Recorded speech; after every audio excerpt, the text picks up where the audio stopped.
प्रदेश में कड़ाके की सर्दी का दौर चल रहा है। प्रदेश के कई इलाकों में सर्दी का सितम है। हाड़ कपाने वाली सर्दी से लोगों के हाल बेहाल हुए।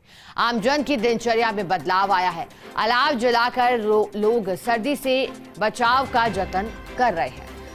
लेकिन इसी बीच देखिए, आपको जानकारी दे दें, सर्दी का सितम और सर्दी का असर कुछ कम हुआ, क्योंकि अगर तापमान की बात की जाए तो फिर न्यूनतम तापमान 6 डिग्री तक लुढ़का है। अगर राजधानी जयपुर की ही बात कर ले प्रदेश की, तो यहां भी अधिकतम तापमान 25 डिग्री के आसपास और न्यूनतम 12 डिग्री के आसपास पहुंचा है। सर्वाधिक ठंडा शहर प्रदेश का माउंट आबू जमाव बिंदु पर 0 पर। वहीं सीकर की बात करें, जो दूसरा ठंडा शहर बना है प्रदेश का, तो सीकर में भी राहत मिली सर्दी से कुछ लोगों को। जो न्यूनतम तापमान है वो 4 से 5 डिग्री तक जा पहुंचा।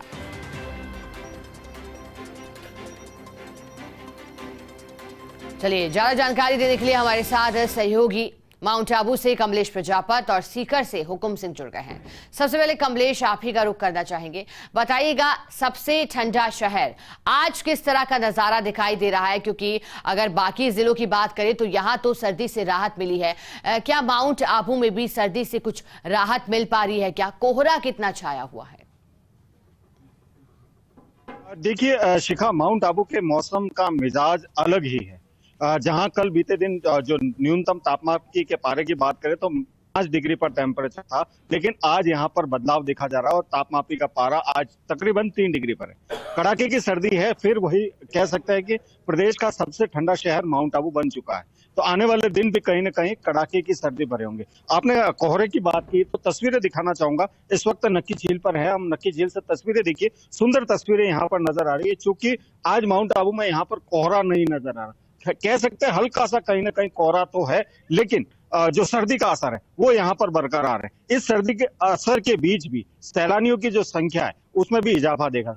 मेरे सहयोगी दीपक त्रिपाठी मेरे साथ है, वो तस्वीरें दिखाएंगे कि नक्की झील के किनारे पर जो सुबह के मौसम का जो लुत्फ है वो यहाँ पर उठाने के लिए यहाँ पर सैलानी यहाँ पर पहुंचते हैं। तो कड़ाके की सर्दी के बीच जो मौसम का लुत्फ है उसका मजा भी अलग है, क्योंकि एक तो जहां कड़ाके की सर्दी की वजह से सामान्य जनजीवन प्रभावित होता है, लेकिन तस्वीरें पर्यटन के लिहाज से बेहद खूबसूरत होती है। बात करेंगे, कहाँ से आए आप? अहमदाबाद से। ठंड कैसी है माउंट आबू? बहुत सारी है। बहुत ज्यादा लग रही है। जैकेट भी पहन रखा है, मफलर भी पहन रखा है। देखिए ये जो सैलानी है, मैडम आप बताइए, जैकेट भी है, मफलर भी है, मौसम कैसा है? बहुत ठंडी है, बहुत ठंडी है। मजा आ रहा है। मजा आ रहा है। कैसे एंजॉय कर रहे हैं? बस ठंडी में एंजॉय कर रहे हैं, ध्रुते ध्रुते।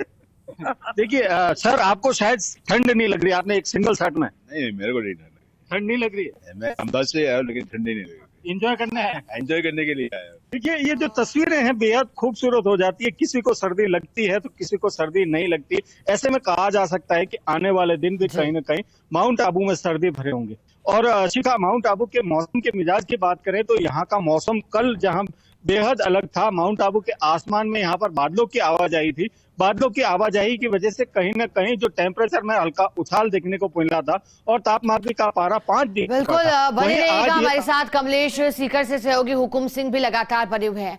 हुकुम सिंह जी, अगर सीकर की बात करेंगे तो फिर सर्दी याद आएगी 2019 की, 2021 की। अगर हम 2024 की बात करें और 2023 के अंत की बात करें तो सीकर में कितने कोल्ड डे रहे हैं अब तक?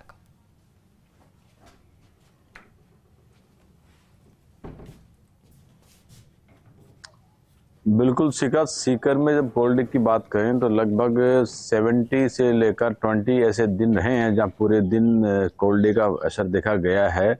और हम बात करें आज की, तो जो कश्मीर में पहली बार गुड न्यूज़ इस मौसम में देखने को मिली कि बर्फ़बारी वहां स्टार्ट हुई है। और जो बर्फ़बारी कश्मीर और उत्तरी भारत के उत्तरी हिस्सों में जहाँ बर्फ़बारी हुई है, उसके चलते आज उसका असर देखा जा रहा है। सीकर संभाग में भी बीते रोज से आज सर्दी अधिक हुई है। अभी हमारी आपसे बातचीत करने के दौरान मौसम विभाग यहाँ के स्थानीय फतेहपुर कृषि अनुसंधान से बात हुई थी, तो बता रहे थे कि जिस तरीके से शीतलहर वापस आई है और आज टेम्परेचर 4 डिग्री के आसपास, 4 से 5 अभी ऑफिशियली जारी होगा, ऐसा महसूस किया जा सकता है। बीते रोज से कहीं ना कहीं टेम्परेचर ज़्यादा कम है, सर्दी है। और बात करें कोहरे की तो 3-4 रोज से कोहरा गायब था और आज कोहरा का असर देखा जा रहा है फतेहपुर इलाकों में। और विजिबिलिटी वहाँ हाईवे पर लगभग 100-200 मीटर के बीच में विजिबिलिटी है। इसके अलावा हम बात करें कि जो कोहरे के अलावा लोगों की जो किसान खेत खलिहान की बात में, तो वो भी जिस तरीके से जो कोहरा और कोल्ड डे रहा था उसमें बहुत ही अधिक सरसों का फायदा हमने अध्ययन किया था। तो सरसों की जो रेट है वो भी बम्पर पैदावार होने की इस बार पूरी संभावना है। और कहीं ना कहीं उस अनुसार मार्केट में भी सरसों की आवक अधिक होने की संभावना के चलते इस समय सरसों के भाव भी लगभग 120-130 प्रति लीटर के हिसाब से हुए हैं, जो कहीं ना कहीं पिछले वर्ष में 160-170 थे। तो इस तरीके से जो कोहरा अधिक गिरा है उससे चलते अच्छी फसल होने के अनुमान है। और वहीं आज की हम बात करें तो आज लगभग उत्तरी भारत में जो बर्फबारी है उसके चलते सीकर संभाग में कहीं ना कहीं सर्दी अधिक देखी जा रही है बीते रोज की तुलना में। बिल्कुल, बहुत शुक्रिया हुकुम सिंह जी आपका, और कमलेश आपका भी शुक्रिया हमारे साथ जुड़ने के लिए, जानकारी देने के लिए। इसी के साथ बुलेटिन में आज आगे बढ़ेंगे और उत्तर भारत में फिर छाया है घना कोहरा। कुछ और खबरों को देख लेंगे। दिल्ली एनसीआर में आमजन कोहरे से परेशान है। पंजाब, हरियाणा, हिमाचल में कोहरा छाया है। एमपी, उत्तराखंड, राजस्थान भी कोहरे की चपेट में। कोहरे से थमी है वाहनों की रफ्तार। कोहरे से दृश्यता कम हो गई है। और उत्तर भारत में जिस तरह से सर्दी का असर है, चाहे पंजाब की बात करें, हरियाणा की बात करें,